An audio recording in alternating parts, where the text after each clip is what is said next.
one of us has to be the social one who's not shilling.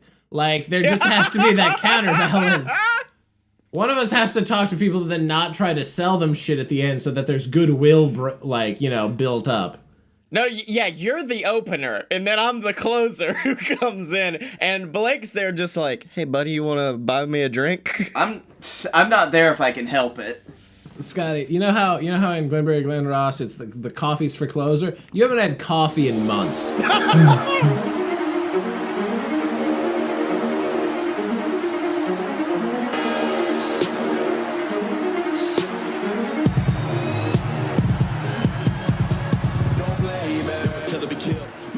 Welcome to Fight Boys, the show about professional and not so professional wrestling. I'm your host, the bad boy of podcasting, Scottye Moore.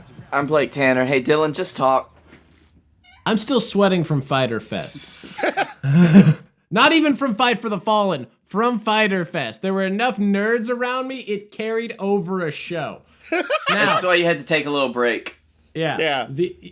So the thing that I want more than anything is, since Kenny and Asuka know each other from back in the Japan days, I really want her to just leave one day and show up in AEW and then just destroy all of AEW's no-name Joshi wrestlers. That's my greatest desire at this point. Because after having watched the Fight for the Fallen in person, I can tell you that my belief that all Joshi wrestlers are at least adequate was horribly mistaken. Wait, what? Because Joshi's were I didn't watch Fight for the Fallen because I had to go do a JWF pay-per-view. Oh man, I'm so sorry to crush those dreams for you. Yeah, no, the B. Priestley and then some girl in like a weird rip-off Chris Wolf outfit fought Rio, is that her name? Yeah, I think it was Riho and Riho, yeah, Britt. and Britt, yeah. And I know Britt got a concussion. Yeah, that didn't help that Britt was concussed from one straight B. Priestley kick to the back of the head. Yeah. Yeah, because I was like, oh, look at this goofy thing she did. She did a hot tag to the wrong person, and all I could think at the thing, the guy sitting next to me and B both looked at it and were like, no, people don't hate. I was like, she's either selling real good or no, she's concussed. That's unfortunate. This is gonna be a weird match. Yeah, you can tell how bad her bell got rung. Once she got that kick. Yeah, that did not help the quality of that match because B. Priestley's partner, despite being a champion of a Japanese promotion that I don't know because I don't know all of the Japanese Joshi promotions. What? Because fuck you, I have limited memory in this. All right. I knew B. Priestley was automatically, and I knew she was the freaking Stardom main champion. What else do you want from me? I also loved how everybody rooted against him. I was like, you do realize that this is a doctor and one Japanese woman against literally two champions. I don't care that this is a tag match. You'd be stupid to. There's no way Stardom would allow this. Mm-hmm. But I want you to know, I learned two things from that match. One, not all Joshi wrestlers are created equal. Two, a concussion will greatly affect the quality of a match. And three, B. Priestley throws the most Japanese fucking elbows I've ever seen a woman wrestler throw. Yeah. Since that one that Nikki Bella threw on Paige, that was Masawa-esque, where she accordioned her. Yeah. That was great. So yeah, no, I just need Kana to show up and just destroy that whole division. I need one destroyer in that division because it's currently just such a clusterfuck, and I don't know what to think, and it makes me sad. That show took all of the wind out of my sails for AEW, largely because the humidity and the crowd sucked, probably also because of the heat and humidity. So it's this weird thing where I was just having been there, it wasn't great. On TV. Wait, Blake, did you watch it? No, I've only seen bits and pieces. I didn't get to see the live broadcast. Okay. So I don't know if live broadcast, it was better. I heard the commentary needs to shoot one person. But it's the same person that still needs to be shot, I believe. Okay, so we just need to hire Golden Boy full time. Got it. Mm-hmm. Got it.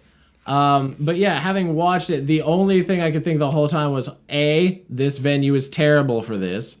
B, holy fuck, it's hot. C, I hate everyone else in this building. And like I feel that D, when I go to most like wrestling shows.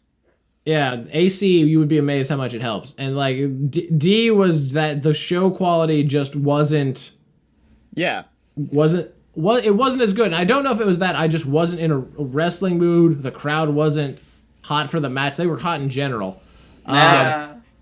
Yeah, but like that one, that show really, I don't know, unless you magically like unless you pull some Double or Nothing bullshit for All Out, I probably won't go to another AEW show for a while. It soured me that much. Wow, really? That whole thing. Damn.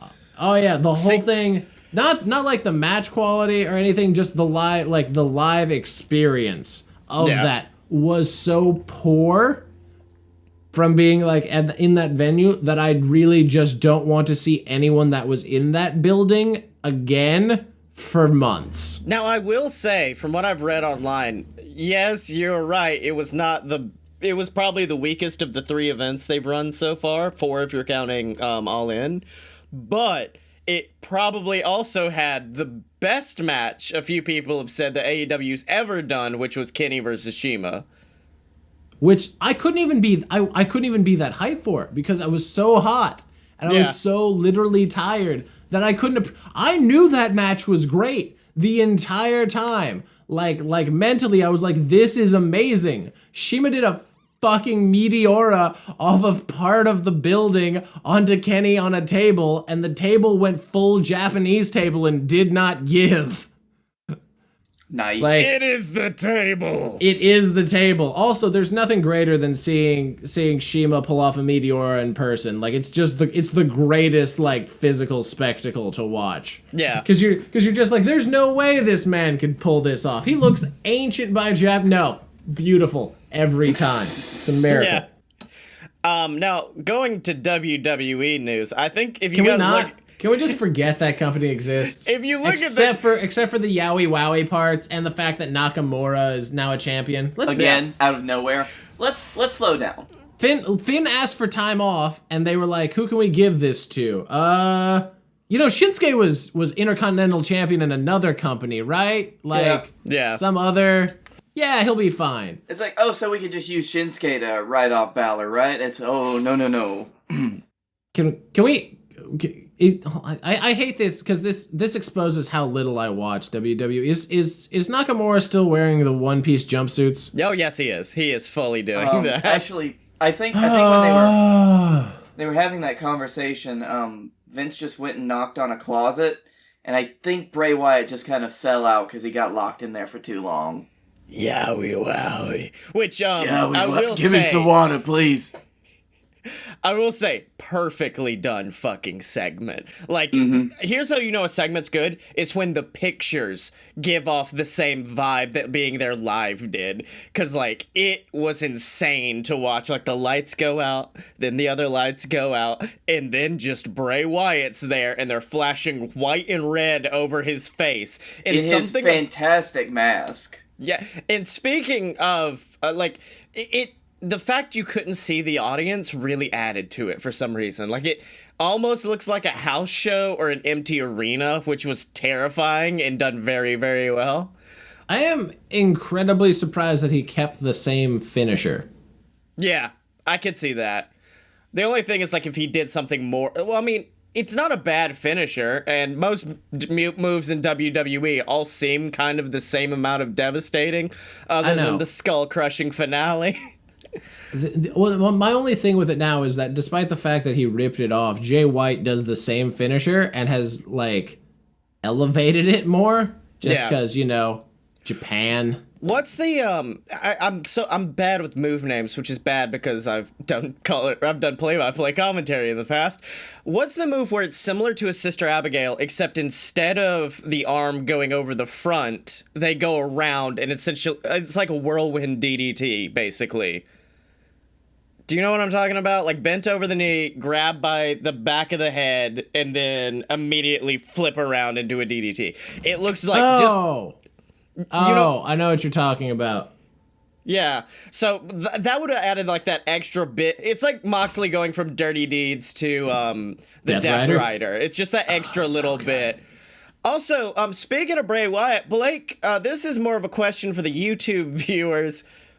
Why do you have Bray Wyatt's original version for his mask on your back wall? Because holy fuck, what is this horrifying, demonic, like, face you've got on a plaque behind you? That's my Kabuki mask.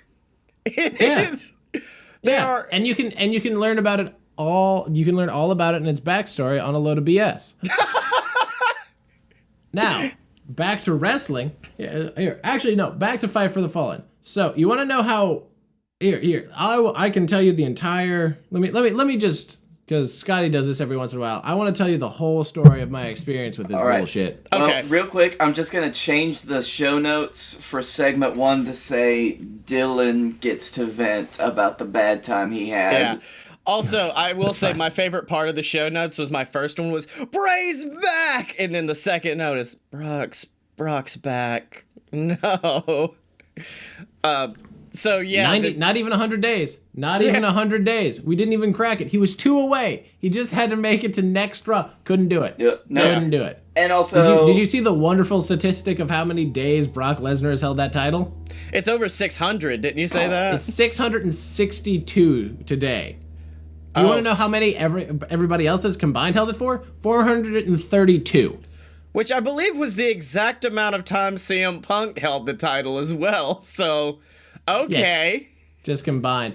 Yep. Yeah, no, at this point it's gonna, you know how like people are like synonymous with like championships, like Nakamura and the Intercontinental and like New Japan and now Okada and Brock is gonna be synonymous with no one being there. Yeah. But he puts it up to his ear and he jams out like he did that one time. Oh no, that was a sweet move. When he is there, it's awesome. That's why I wish that Brock Party had lasted longer, because it was the last time I had remembered seeing Brock Lesnar not the champion, and I still liked him being there since he had the axe and destroyed a caddy on Raw.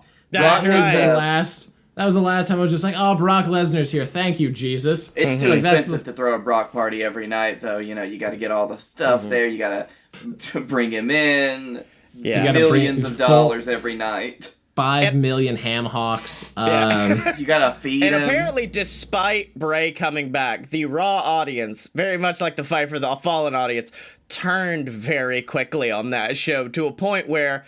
Hey, WWE, if you've got a guy that's made a bunch of problematic comments on Twitter recently, maybe don't make him #1 contender again. Or maybe don't even pull, like, the potential of 9 other dudes could possibly get it. And instead just be like, yeah, he's got a rematch clause, let him do it. Like, that's all it takes. But instead, WWE wanted to give us hope, which was, I think that was the worst part of Raw. People are like, maybe it'll be Cesaro. Cesaro's first one out. Okay, but like Big E's in that Big E's second one out. And they're just like, okay, well, it's like that Royal Rumble in Philly where they were just like, okay, well, Dean, Bryan, and like someone else are out. Like, beep. Yeah. Anywho. Well, speaking of that, I was thinking Roman. I was thinking Roman would win it, but no. WWE doesn't want to give me what I and only I want. This is the darkest timeline. Roman Reigns is now more wanted for the main event than Seth Rollins. Yeah, right? This is what they wanted. I still want Drew versus Brock, because that's like Samoa Joe versus Brock, where I was like, I know who's gonna win, but holy fuck, the Haas battle. Yeah. Mm-hmm. Anyway, back to my Saturday night. Yeah. Which is a weekly segment on this show, but they always cut it because it's too long. So, you know, get to the stadium. It's held at, I think it's AITT Stadium in Jacksonville. You park. And like going. It was literally done there because Tony Khan's dad designed it, and he was like, "I want to impress my dad." Okay, Tony, that's fine. You park there and like going. Also, I don't want to pay.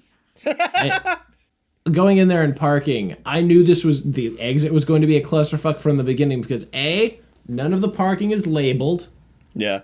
B, no one's telling you where to park. So there's like no like, okay, you need to go down and it's just free for all. Mm-hmm.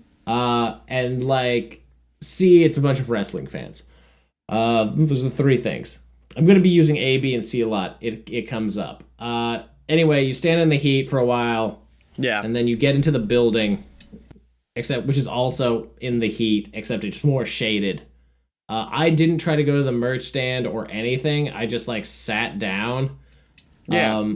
And I have never seen more fighting among people who didn't know where the fuck their seats were in my entire goddamn. My favorite part was there was this this couple in front of me, and the chick was just like, can people not read to know where their seats are? Like looking back at me, and then it turns out that they were in the wrong seats.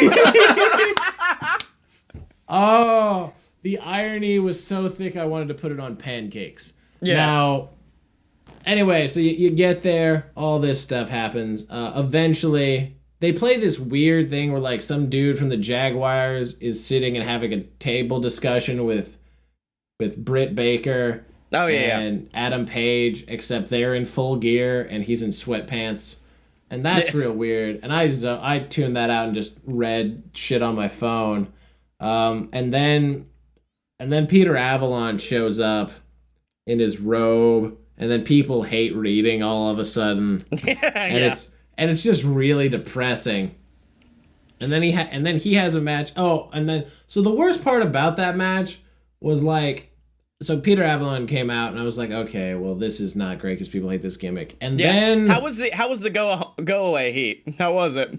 Not nearly as uncomfortable as the anti-LGBTQ heat for Sunday. Yeah. Oh, people around me booing, being like, no. Well, I was.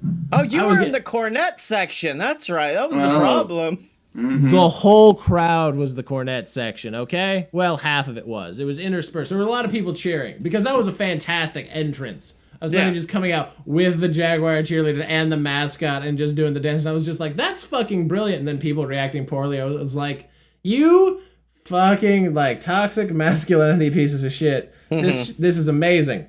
But every time a spot or like, a somewhat gold dust-esque, if it was gold dust heat, he was getting gold dust heat in the late 2000s, like in the 2000s. Unacceptable. Fully unacceptable. Anyway, yeah, passable match. Fully passable. I was really I do appreciate that the split guillotine has come back, at least in some regard. Yeah. But, match ends, and like I was thankful just because I was like, okay, I just don't have to deal with like other people dealing with these gimmicks that they don't fully understand. People were just talking about how much Peter Avalon sucked. I was just in the crowd. I talked to the crowd a lot, even though they couldn't hear me. And my main one was like, boo, these guys suck. And I was like, you realize this company needs jobbers, right? Like somebody has to lose in this company. Probably going to be the people whose gimmick is librarian. Yeah. Like the guy next to me, who was like a middle-aged dad who was coming to this, wasn't familiar with the AEW roster, but like was familiar with wrestling, was digging my commentary way too much. Hey! Oh, God. This is why you're the lord of the smart side. You're not there with all of the other, like, plebes in the masses. You're above them. Literally at 6'5", I could see.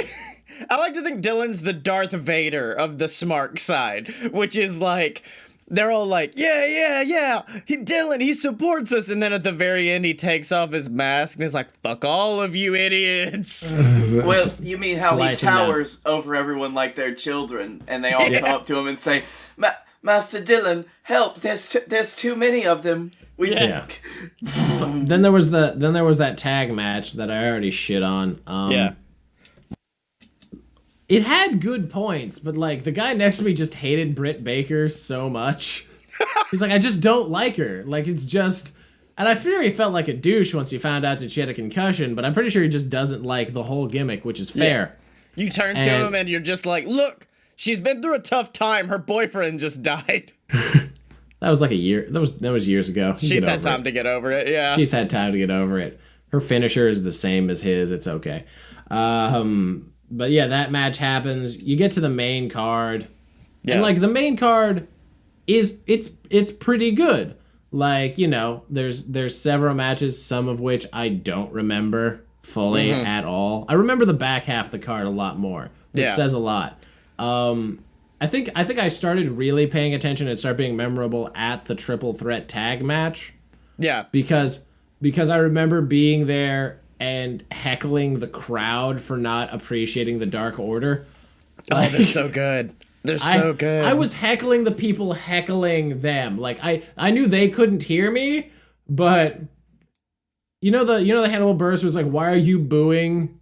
I'm right." It was me being like, "Why are you not appreciating them? They're better than you." Like, have you seen? Just because one of them literally looks like a bowling ball man and the other one is like Kratos mixed with Vega, and you don't understand that, like. Whenever Stu Grayson did the like line in the sand spot, like after he threw freaking oh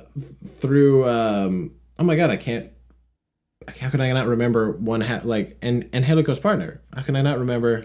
Oh, Jack Evans. Jack Evans, yeah, I couldn't remember Jack Evans' name. He throws Jack Evans like a child, like, and just like, Lion said, like, bring it on. I was like, this is amazing. This is everything I've wanted. Luchasaurus. By the way, what's the dumbest gimmick you've ever seen get over huge? Because it's Luchasaurus. Let me just answer for you. I was just there being, people, Luchasaurus. I was like, imagine seeing this with no context. That would just be mind-blowing. As this man slow roundhouse kicks people. And like Marco Stunt is just there for no reason at all. By the way, my favorite spot of that entire match, it wasn't the sweet finisher that the Dark Order has, which no one else appreciated but me. And like it was the fact that Marco Stunt stood on the top rope, Hurricane Ron'd somebody off of it, and then looked surprised when he got tossed from the ringside. Despite the fact that he clearly interfered in this match in front of the ref in a match that he was not involved in at all. Can I ask you a question about something? This was one of the few things I saw live because my parents are watching it, but I had to work. At one point, they cut to the crowd, and Private Party are there, and they're like, yeah, Private Party. And then it pans over, and just Jabali's there for no reason? And then security comes in and tosses Jabali out of the arena for no apparent reason whatsoever. I don't know if that was clearer where you were or if you even saw this, but... No, but I did wonder why there was a spotlight on a guy getting tossed out, and then... Oh, because that was private. I saw somebody stand up with a drink, and I was just like happy that they got somebody kicked out. I was like, oh, that's weird. I'm sure on TV that makes way more sense. Yeah. Apparently it did. That match was good. SCU versus the Lucha Brothers was good. It got really humid during that match. It was really hard to concentrate. And the guy in front of me kept being like yelled at for standing up for the Lucha Brothers because he was clearly like Latino and like was yelling shit in Spanish at the wrestlers. And to which I was behind them being like, they can't hear you, nor do they care. Yeah. And they can't understand you because you're yelling at the Americans in Spanish. I assure you that at least one of them no All idea. It takes is one dick in a wrestling crowd to ruin a really good match. Is what I found, and it always makes me sad. I'm like, and in this case, the Heat was the biggest dick. Yeah. So my favorite part in that was like I looked away for a second to talk to the guy next to me after that match, and then I looked back up, and the Lucha Bros had a ladder for no real reason that I could understand. And then they beat the shit out of him with a ladder, despite being the faces in that match, basically. And then they gave an all-Spanish promo on a ladder, which you can only really pull off in Florida or Texas or Southern California. Yeah. They really picked their spot with that. Because I was like, this is one of the few places where you could get away with that. Because 50% of the audience was cheering along. I was like, okay. They're saying some good shit, I guess. All right. I was like, is this what it's like whenever the Bullet Club talks in New Japan? Like, is that what I'm feeling right now? Yeah. That's what it feels like. There was that. The Kenny match was just, like, I got to see Kenny live again, which was amazing. It wasn't the best of his matches I've seen live, and somebody pointed out that we probably, for, like, at least... I mean, Moxley will be great, but after that, we probably won't see, like, New Japan level Kenny Omega for a while. Yeah. Just because like the format doesn't really lend to it, and B, the talent pool's not there. Like, don't get me wrong, AEW is extremely talented roster. I saw a lot of great stuff over the 3 shows that we've seen, but like, there's like it's like if you watch a football team and the quarterback's great, but everybody else is like subpar. Like, you can only drag so many people so far. Yeah. Like, over the course of it. I'm really curious as to how is the TV going to be weekly or taped like Impact? It's going to be taped and then it's going to be weekly. Okay, I'm really curious as to how Kenny's going to handle doing weekly shit. I don't know if that's something that's like really been. Do you remember the New Japan and the USA show from 2017? Oh yeah. Where he wrestled like 3 of the best matches of that year over the course of 2 days. Yeah, but I mean I'm not saying like because he can clearly keep things up for like say like the G1 or something that's super fucking hectic. But I mean like it's a progressive thing I think with TV. So like it wouldn't affect him now, but I'm kind of curious as to how he would do with that situation. But I also love it. I love any time I can hear Dylan's "I'm about to slap you upside the head with knowledge" thing come out, because every time the sentence begins with, "Do you remember when," and then there's a brief pause, and then fact that immediately disowns whatever I just said. I want you to know I only really have that knowledge for a very, very set like amount of circumstances. It's just you keep walking into them, so I've been really lucky. Yeah. Anyway, just kind of fall into. Why am I here? Why was I called tonight? Because we're about to talk about the G1, and you're winning our internal prediction series. Yeah. Somehow. See that? Oh, also, the last thing I will say about that is, due to how bad I knew the parking situation was going to be, I left Fight for the Fallen as soon as Rick Knox counted 3 on the Bucks pinning the Rhodes brothers. Yeah. I sprinted out of that bitch. I missed the whole, where people were like, "Oh, that was such an awkward thing," and I was like, okay, A, I didn't miss anything. B, I got out of there like just scot-free, like peeled out, no thing. Yeah. And then C, I got to try the new Taco Bell habanero ranch fry burrito afterwards. So really, it was just the complete package. I did enjoy what Kenny did, because Kenny apparently, since it was a show against gun violence, it's kind of awkward with "good night, bang." Instead, he went boing, and the whole crowd went boing with him. So I'm like, all right, I'm fine with that. Yeah. But yeah, no, so Blake, would you like to talk about your impressive winning streak in the G1 Among Us? Well, before he does that, I'd like to talk about some other people who impressed me. Did you just Jericho me? Bring it in, man.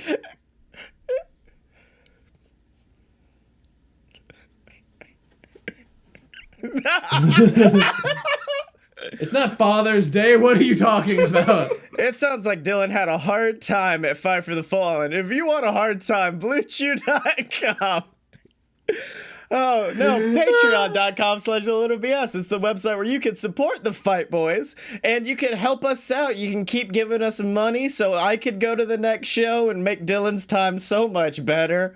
It's what I do. And if we reach enough I want you to know money, the whole time I was there, I was like, I mean, this is pretty bad, but I imagined how much you'd be sweating like a hog in like your black t-shirt and Zumba pants in that heat. It would have been really rough. But yeah, Patreon. It's where you can support us. It's where you get access to me and Blake's exclusive show, You Paid for This, where we watch terrible movies and commentate over them, like our last episode where I forced Blake to watch Cat in the Hat under the guise of it being Ghost Rider, and he ended my friendship with him for a few days there. That was pretty rough.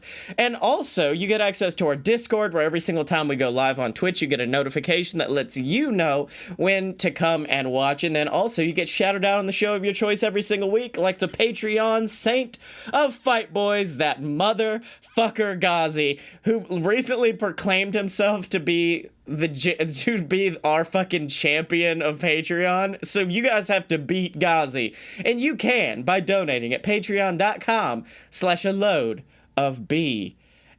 And it looks like Blake froze again. So, Dylan, who are we going to tweet this week? Should we just tweet Mega Ran and be like, hey, man, I don't know if you really gave us permission, but thanks.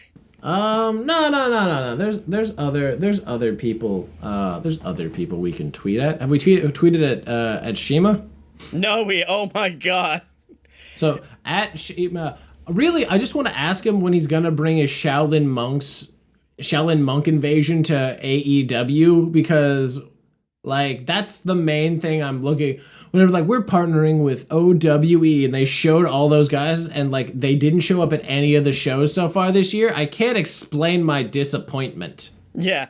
So while the Strong Hearts are awesome, you know what else is awesome? Parkour Chinese monks wrestling. So at Super Shima, when you bring in the Shaolin monks to AEW, hashtag Shima watch. Hashtag Shaolin invasion. Yeah, fuck yeah. We need a hashtag Shaolin invasion. Hashtag Shima watch. Hashtag RT and follow. Oh, fuck. So, yeah. Oh, I came in on the thing. Just let me know when this is over. I'll be back. I mean, I was cutting to him. So Blake, you want to talk about how you've managed to prove that mathematics are correct and that coin flips are 50-50, seeing that you have 20 out of 40 possible points in the G1 pick'ems? Right? So, goddamn right. It showed me that randomly picking bullshit is almost exactly the same as guessing what Gedo would logically book. Yeah. Actually, no, it's better than that. It's better than using an Excel spreadsheet. It is apparently the most successful tactic in the G1. Now, I will say I'm only 2 points ahead of Scottye right now, so any victory could change the way things are. Though, to be fair, I believe you were this far ahead a year ago, and then it all just crashed and burned. That is true. You were you were like top 75 at one point, and then ended in the mid 500s. Yep. Well, that's because I continued to think that it would be just as random as the time went on. Yeah. So as the days have gone on, I got a little bit more strategic with my coin flips, and when I flipped them, I said, "Do I really think that they're gonna win?" Yeah. Oh wow. So I mean. So far, my tactic of Ibushi will win every match he's in isn't proving too good because he's lost every single match that he's been in so far. So exactly. That's part of the reason why I only have 6 correct predictions, is because Naito and Ibushi decided to. It was the Naito one. The Naito one's hurt, losing to Taichi and fucking. Actually, I think I guessed Yano. So I think I actually got that one right. But it was the Taichi one hurt. Yeah. And then my other prediction of Lance Archer will lose every match he will be in was equally wrong, as Lance apparently is going to be like the star boy of this fucking G1 because he's not lost a match yet. He'll get to 10 points probably, which will be impressive. Which is a lot more. At this point, I've just given up on like winning this, and I'm just enjoying how good the G1 is. Yeah. Because there's so many of these matches where I was like, I'm a day behind because I didn't get to watch Mondays. But it is a rip-roaring good. Watching Kenta beat the shit out of people, especially because Ibushi has a legit ankle injury, I think, and isn't kicking. So watching Kenta just be like the resident, like, I see you wanted to have a match. No, we're having a low-grade MMA fight. And you're just like, oh yeah. Also, I'm sorry. The only thing that I remember that I can do from the old days is kick. I used to play soccer, didn't I? I'm Kenta. I'm Kenta, the good kick boy. Also, apparently Ospreay's injured, so all of those predictions are gonna get washed down the fucking drain. Oh, so okay. That's fun. Is he injured, or is he Ospreay injured? Which is, I'm still going to wrestle. I'm actually not sure. In all likelihood, let's see right here. Oh, he has a broken spine, but he says he's gonna keep wrestling. he moved to Japan, so he inherited the fighting spirit of that because fucking Ishii did it with like a completely almost destroyed shoulder when he was never champion back in like 2013. Tanahashi had a couple years where it was just like, you shouldn't be walking, and he was just like, I'm a freaking main event, baby. So like the G1 is a time where it's just like, are you dead? No? Then we'll call you a bitch if you don't finish this tour.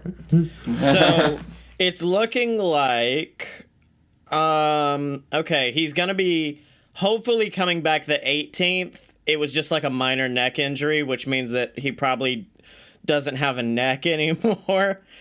Which means he's wrestling against Zack. Actually, isn't his next opponent ZSJ? Oh my god! Oh, Zack Sabre Jr. crack snaps neck. Yeah.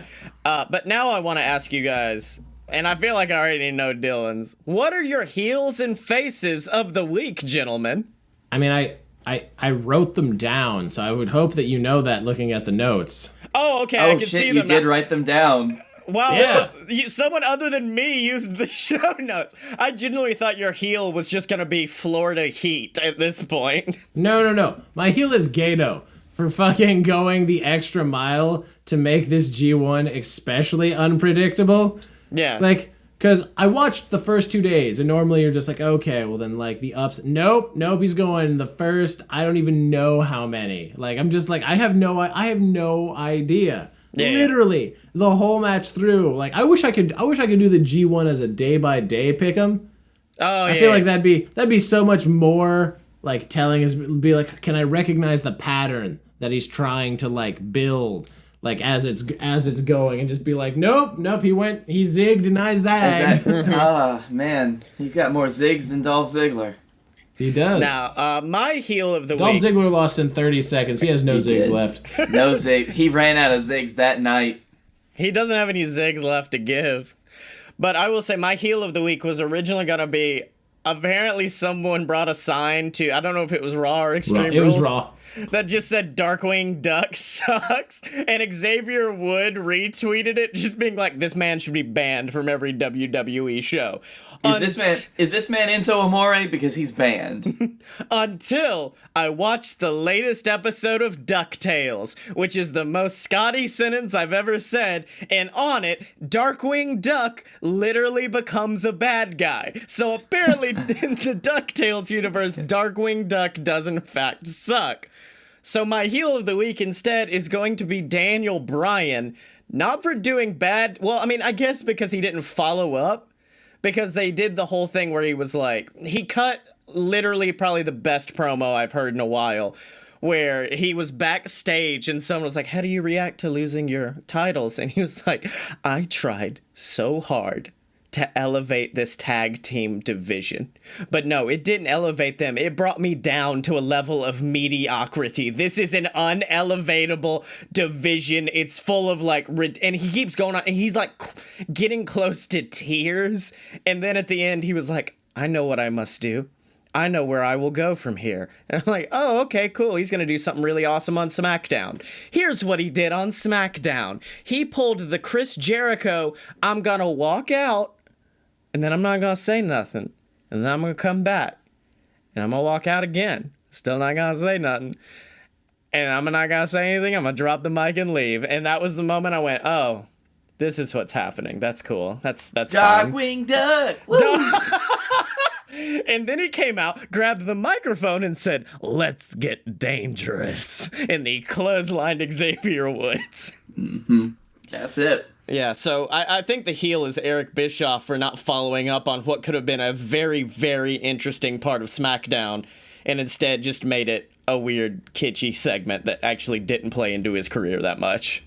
My heel is obviously Paul Heyman for having conflict of interest in booking his client to take the championship that he didn't deserve and telling him to cash in.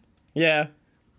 Also, I didn't really have any other heels this week because I was just out of it. I mean, although I mean, Baron Corbin did beat up Becky, so like I don't know. He did beat up Becky. I thought that was more impressive, but it was definitely super heel. It was. And I loved Seth's reaction. Oh, yeah, where he just went buck wild crazy. He just murdered a man.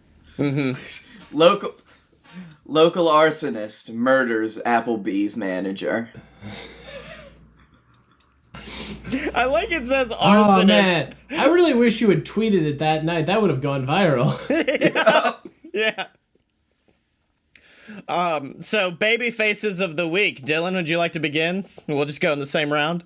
Mine is Shooter Shota Umino, also known as John Moxley's personal John belt Moxley's carrier. son. His son. Yeah, belt carrier, personal young lion. No, because it's so amazing watching him. Because I know he speaks English because there's video of him hanging out with Finn Juice. So like he speaks good, like he knows it. But look at him just like as this like blank slate, just dealing with the sheer craziness that is John Moxley giving promos and like other stuff. They did a fucking heart attack. Like the fucking move during a tag match in the G1. Hell like, yeah. Fucking Kevin Kelly called around. It was like, oh, like hanging neck breaker. It was like, he just did a heart attack. They did a fucking like classic tag team move and you fucked this up. But watching that happen and watching him like deal with that and watching like freaking John as a mentor, a crazy mentor to this thing is one of my greatest joys. Like it's the only tag match where I was like, okay, so I need to watch all the G1 matches and the John and Shota tag match, and then that's my thing. Like it's been forever since I was like, no, I really need to watch this undercard like Young Lion tag match for this one kid. Mm-hmm. And Well, that's the magic that being John Moxley's personal fuckboy gets you. Yeah.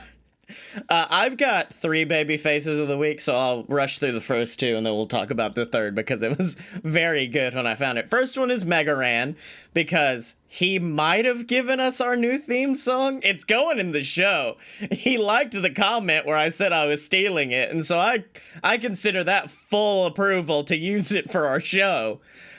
So yeah, thanks to Meg. We'll say it again at the end of the show. Thanks to Mega Ran for letting us use Fighters as our new theme song, which is a very appropriate song for Fight Boys. Second is Braun Strowman for finally doing Braun Strowman shit again. Because I tuned into Extreme Rules and his match against Bobby, I tuned in halfway through. Apparently they went and like started tossing each other through merch tables and shit like it's an ROH show in 2015. They're beating each other up around the arena. And the end of the match, you remember the spot from I think it was Shield versus Evolution, where Seth comes off that top like entrance way? Mm-hmm. That's where they were. No, I saw. Braun Strowman attempted murderer is the best Braun Strowman. Yeah.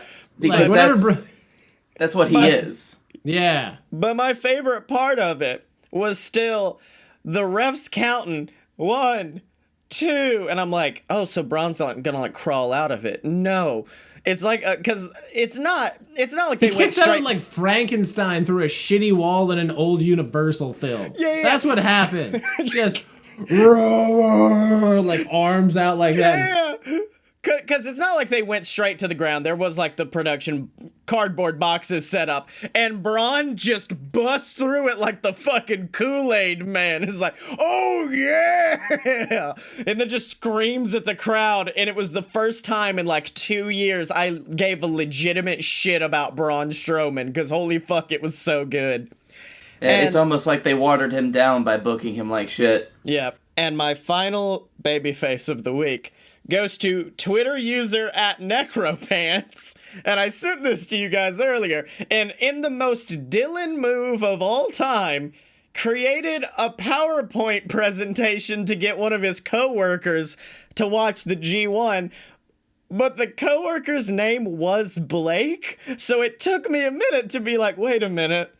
Is Necropants Dylan's burner account? And he's just not telling us about it, or what? Because my regular account is my burner account. Yeah. I would also say that's pretty respectable if he thought of me as a coworker. Yeah. Blake, watch the G1. I swear to fuck, I'm giving you everything you need to know, so throw me a fucking bone here. Cut to the next slide.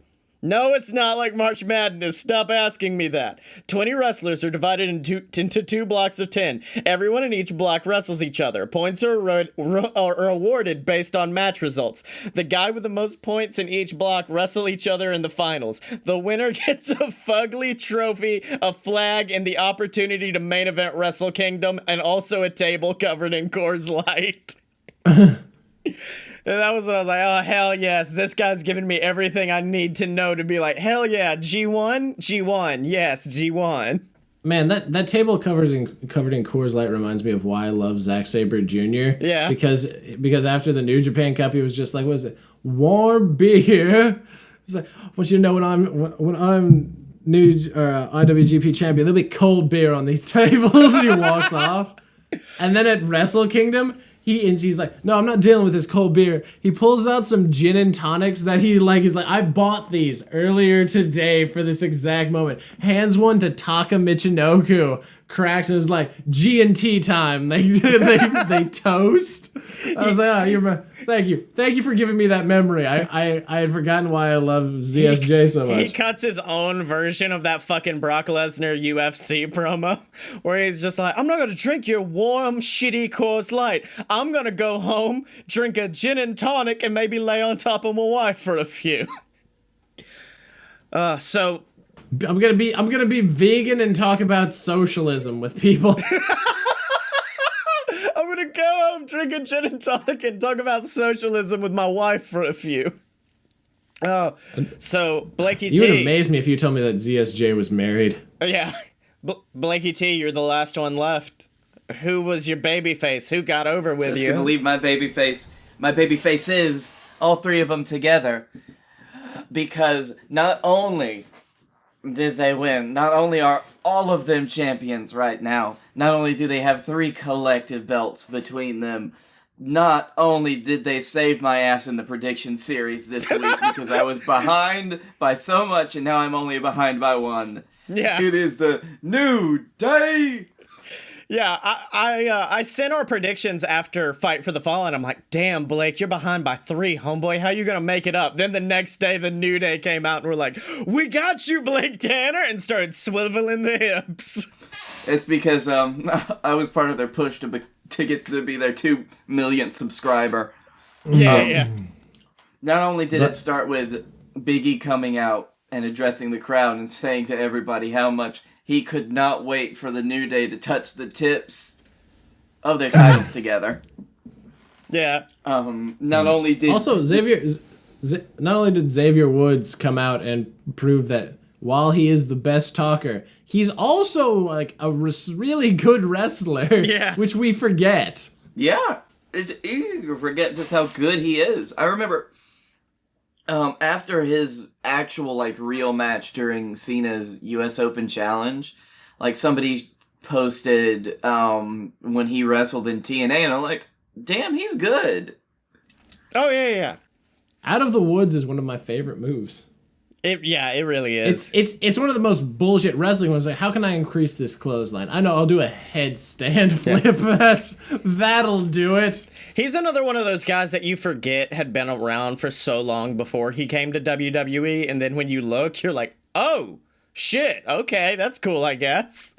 Yeah, him and K-Quick. Yeah, thank you, because I was also going to bring up my new favorite meme of all time, which is how WWE wrestlers will look in 20 years. And it's like a picture of like Becky in old age makeup and like Braun using the face app and like all of that shit. And the very last one is R-Truth looking exactly as he does on this day.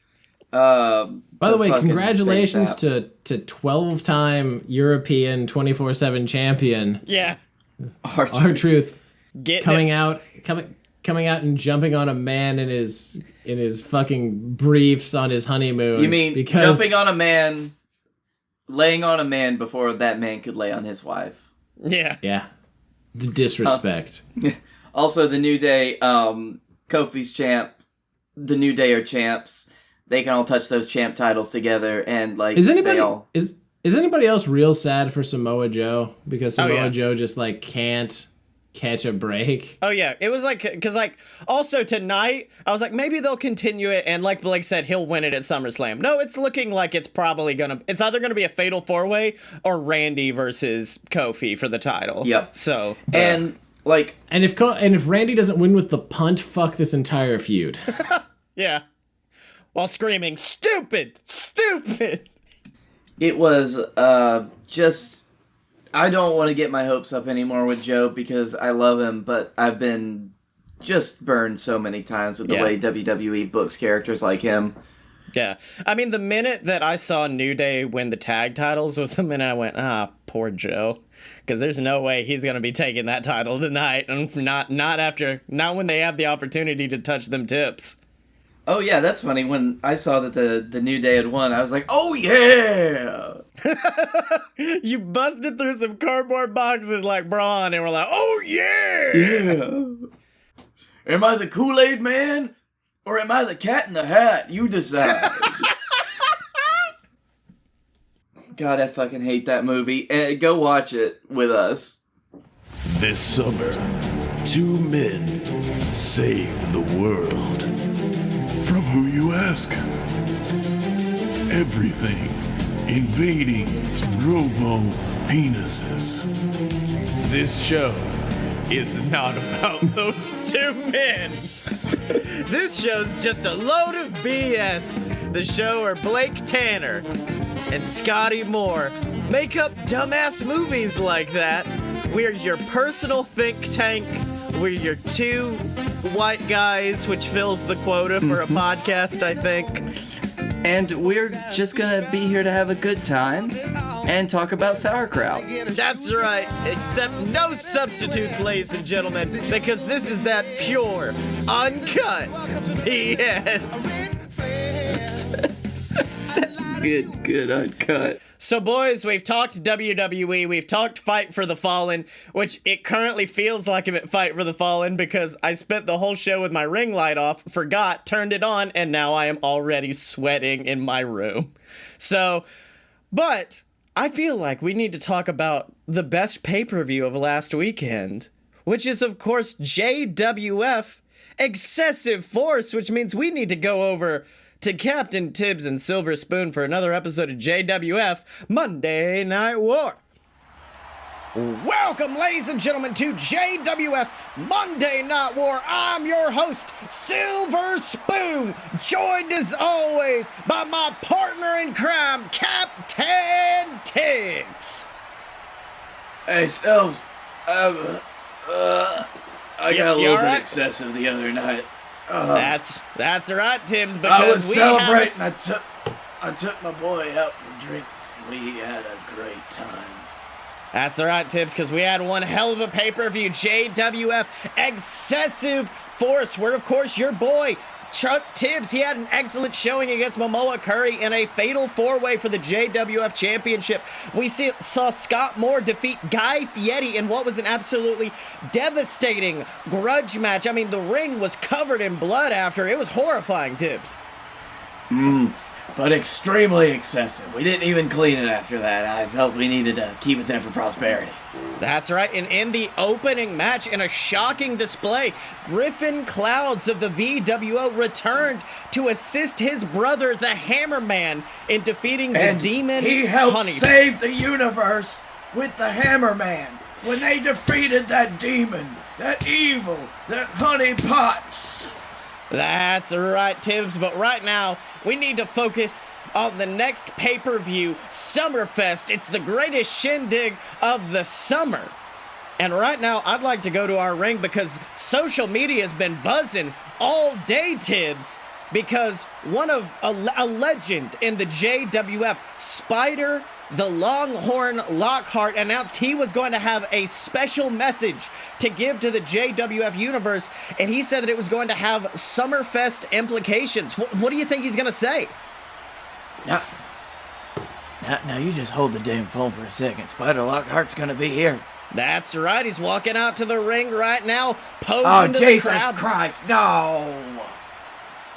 I hate Spider Lockhart. Well, Tibbs, he's got something to say, so let's hear what he's got to say. This special announcement from Spider Lockhart. So, 30 years ago, well, world was a lot different back then, 30 years ago. Reagan was president, the damn internet and those smarks weren't around, and the cocaine flowed. And also 30 years ago, a man named Captain Tibbs found me washed up, broken down, and drunk at a bar in Atlanta. And he made me an offer right then and there. He looked me in the eyes and he told me to find the biggest motherfucker in that building and try to kick their ass, and if I succeeded, said he'd make me a millionaire. Well, Birmingham, Alabama, let me tell you right now, I didn't just kick that guy's ass. I kicked the entire bar's ass, and I came out of it with a JWF contract, and ever since then, Captain Tibbs made good on his promise. He's made me a millionaire. But I didn't get it easy. No. I've been putting my body on the line day in and day out to make you fans happy. You seen me grow, not just as a wrestler, but as a human being. You seen me get married, seen my kids, and whether you hated me or loved me, I know every single person in this arena respected me when I came out to this ring, because everyone here knows if Spider was coming to Birmingham, you know you're gonna see it fight. But as I look back at that locker room, I'm starting to see guys that could kick my ass now and damn sure would have kicked my ass back then. Guys like the Hammer Man, Chuck Tibbs, guys like the Dylan. And you know, I'd like to think that I'm like the boys that I came up with, Momoa Curry, Captain Tibbs. I'd like to think that I was just like them, being able to get in this ring still and perform just as well now as I did back then. But the truth is, I can't. I'm not Momoa Curry. I'm not Captain Tibbs, and my old body's broken and beaten to a point where my kids are afraid Daddy's not going to be able to pick himself out of bed in the morning, and there are days where I'll be honest, I haven't been able to. And I can't give my family that life anymore. I can't give them that kind of worry anymore, which is why I'd like to formally announce my retirement from the sport of professional wrestling. Tibbs, what in the world's going on? I mean, I know you didn't have good words for him before this, but Spider's retiring after a 30-long-year career. What in the world? Lord in heaven, I never thought I'd see the day. The day that he stopped running his mouth and actually talked about something real. Well, ladies and gentlemen, listen, before you all get teary-eyed on me, don't you dare forget who I am. I'm Spider, the damn Longhorn Lockhart. And I know that I can't put up with the same schedules and routines that I'm used to.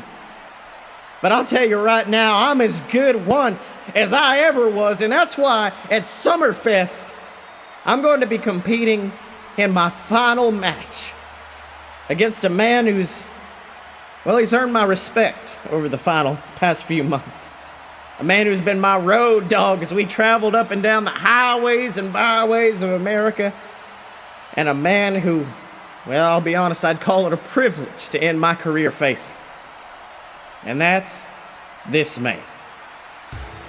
Tibbs, it's Sam Adams, the beer man, the American beer man. Of course, we know that Sam has been teaming up on the roads with Spider in recent months. I mean, how do you think Sam's reacting right now? You can see the tears in his eyes, getting in the ring, embracing his tag team partner. This is an emotional display from these two men. Well, it's obviously a great honor for Sam Adams to retire Spider Lockhart for the fourth time. The fourth time somebody has retired Spider Lockhart. Sills, I'm gonna shoot straight with the eye. I'll believe it when I see it. That's right, Tibbs. Of course, Spider known for pulling some tricks on the old JWF universe, but who knows? This time it might be real as Spider Lockhart retires and faces off against that man, Sam Adams, in a JWF arena for what is possibly the last time at Summerfest. But Tibbs, I'd like to take you back. Hold on, Sills. Before we go. Spider, I know you're going to listen to this later. You still owe me $2,500 for that bar tab 30 years ago. I have not forgotten. Well, Tibbs, speaking of man who had not forgotten, let's talk about Guy Fieri, a man who had not forgotten what Scott Moore did to him at the Toe Jam pay-per-view, calling out Scott for a match at excessive force. And Tibbs, let's be honest, during that whole match, we thought Guy had it in the bag, but of course, when Scott's friends in the Dynasty, his son Scottye Moore, Blake Tanner, when they stepped in, it changed the entire landscape of that match awful fast. What'd you think? Scottye Moore, of course, Scott Moore's son, Blake Tanner, been Scotty's tag team partner for so long. Been like brothers, all of them, like a big family. They were trying to look out for one another, even though it was just the dirtiest thing I'd seen all night. That's right, Tibbs, but you talked about Blake Tanner, and speaking of Blake, ever since Scottye Moore formed the Dynasty, many people in the JWF universe have said that Scotty is treating Blake like an afterthought. And that's why we sent one of our top interviewers backstage to catch up with Blake Tanner and hear what he has to say about these accusations. Let's have a listen. Ladies and gentlemen, Don McDonald backstage with 1/3 of the trio known as the Dynasty, Blake Tanner. Now, Blake, ever since Scottye Moore, your tag team partner, formed the Dynasty, many people, they've said that you seem like an afterthought in the team, that Scottye Moore, well, he's just using you as much as he's using his father to get to the JWF Championship. I gotta know, how do you respond to these accusations? All right, McDonald, come on. Really? You think that me, a part of the Dynasty, a part of this family, would even think about something like that? Let me tell you something. I think at the end of the day... Hold on. Listen, McDonald, what you doing, buddy? Scottye Moore, Blake Tanner, Scott Moore, we're a family here. Are you trying to break up my happy little family? You trying to destroy what I've worked so hard to claim in this company? Look, I know you got a job, and you just want to get the clickbaity titles that draw in the numbers, but this ain't the way to get it, buddy. Because Blake Tanner, he ain't an afterthought in the Dynasty. No one is an afterthought in the Dynasty. We are a family. We are royalty, and if you're not careful, we'll force you to bow down before us, just like my dad did to Guy Fieri at excessive force. But you know something? You do make one hell of a good point, because I agree. Blake Tanner has not been used to his full potential in the Dynasty. I mean, this man, he is the JWF Tag Team Champion, one of the longest reigning JWF World Heavyweight Champions of all time, and, well, if everything goes according to plan, he's gonna become the first ever JWF Triple Crown Champion. See, McDonald, this is what I was talking about. You can't just come in here and say that we were not a family, that we're not... Wait, what? Well, I was gonna tell you this in private, make it a little special thing over some scotch and some food, but since my hand has been forced by some people, I made in a few calls, put in a few favors, and next week, in the main event of JWF Monday Night War, where he belongs, by the way, Blake Tanner is going to face the Hammerman for the JWF Captain's Championship, and he is going to prove to each and every one of the doubters out there that he is not an afterthought. No, this man is he. The B to the L-A-K-E, and soon to be the JWF Captain's Champion. How's that for a headline, McDonald?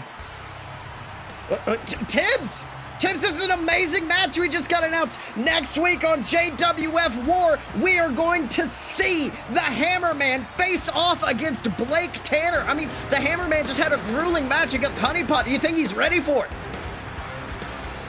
So, the Hammerman is ready for anything. After his performance at the last show I had excessive force. I don't know. I'm terrified for it. That's right, Tibbs, but let me tell you something. Blake Tanner, like Scottye said, he is one of the best to face in this JWF ring, and if Hammerman wants to prove himself, this match may be the way to do it. To prove that he is the champion that he claims to be. I think it's going to be absolutely amazing.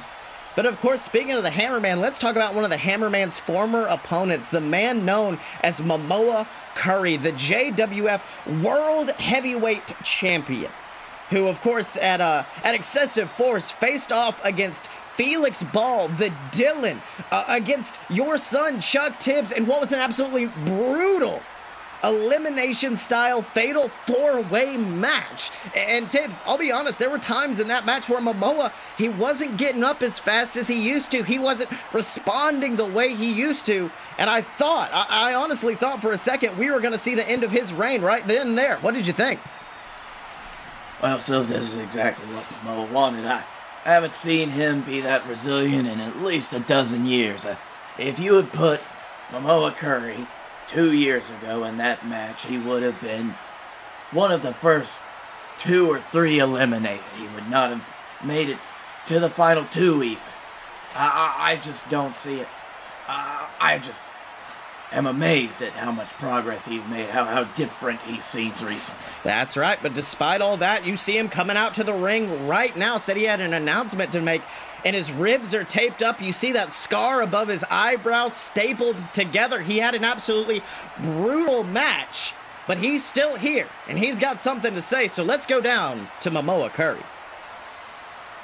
Well, ladies and gentlemen, take a good long look at what you see in this ring right now. Because they don't call that pay-per-view Excessive Force for no reason. No. My ribs are battered. My skull had to be stitched up. My body is nearly broken. But despite all of that, I still stand as your JWF World Heavyweight Champion. You see, I stood in that ring with 3 of the best that locker room had to offer, and I'll be honest, they were tough. Everyone knows about my history with the Dylan and Tibbs. I'll be honest, your boy, he's got a bright career ahead of him. All of them do. Well, maybe not Felix Ball. But you see... Goddamn right! But you see, that's all in the future. Because right now, where we are right now in the timeline, no, we are in the era of Momoa Curry, and no matter what, I will proudly fight as your JWF champion and give this title the prestige it deserves, which is why I would like to... Tibbs, what in the world? The flames have shot up. The music's going. It's Mojo Gruff, the voodoo man from the Bayou, one half of La Flambeau coming out. What in the world's Mojo doing? Oh, you gotta be kidding me. Not today. That's right. I mean, maybe he's pissed off. He just saw Honeypot lose in what was an absolutely devastating match at Excessive Force. I don't know what's going through Mojo's mind. Let's have a listen. Momoa. You're still living in that world of delusion, aren't you? The delusion that you've faced the greatest our locker room has to offer. But you haven't. No, you've merely scraped the bottom of the barrel while the cream was still waiting on the top, begging for a fight. And we're done begging. You see, Momoa, despite that championship around your waist, we are not in the era of Momoa Curry. No, we are in the era of La Flambeau. And our holy fire has set its next target on you. My master told me to consume the soul of a broken god, and that is exactly what you are. You see, your fatal four-way match should have been a cakewalk for a god like you, but instead, you come out with battered ribs, stapled wounds, and a broken spirit. So, La Flambeau will finish what was started at Excessive Force. But don't be afraid, Momoa. It won't take long.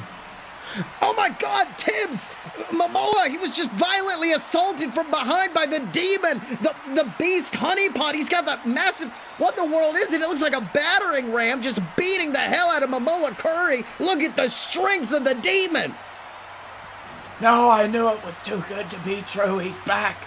He's so powerful, Sales. He's beating Momoa Curry like That's right. Can we get some security out here right now? This is horrifying as he just keeps, now he's just wrenching on those ribs, putting that battering ram straight into a Momoa howling in pain. I don't think I've ever heard Momoa scream like this, Tibbs.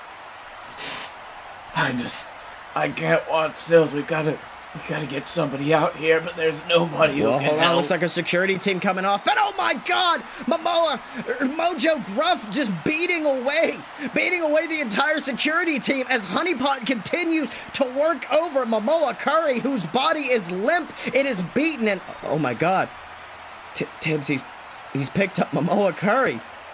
He's got Momoa held over his head. I don't think I've ever seen someone pick up Momoa like that. And oh my God!